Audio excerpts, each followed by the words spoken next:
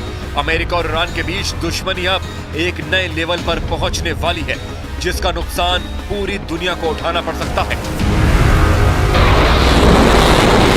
Jeopardy.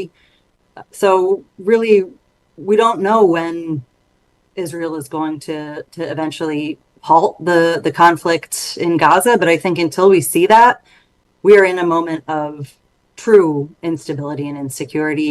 Again, that jeopardizes the lives of many millions of people. America और Iran के बीच तनाव इस level पर पहुंच चुका है कि डर है कि एक नया खाड़ी युद्ध बहुत जल्दी शुरू हो सकता है। इसीलिए सवाल है कि क्या इराक और अमेरिका के बाद अब ईरान और अमेरिका की जंग होगी, और हुई तो इसका दायरा कहां तक फैलेगा। अमेरिका और ईरान का युद्ध क्या वर्ल्ड वॉर में तब्दील हो सकता है? यही सबसे बड़ा सवाल और डर भी है। इन्हीं सब बातों से इस वक्त खाड़ी देशों में तनाव बहुत ज्यादा है।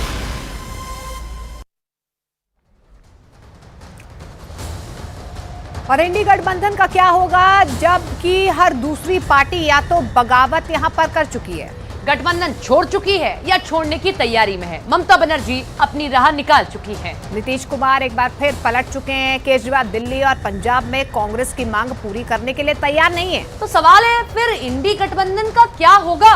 क्या चुनाव से पहले इंडी टूटकर बिखर जाएगा? क्या विपक्ष का ये मोर्चा मैदान में जाने से पहले अपने हथियार डाल देगा?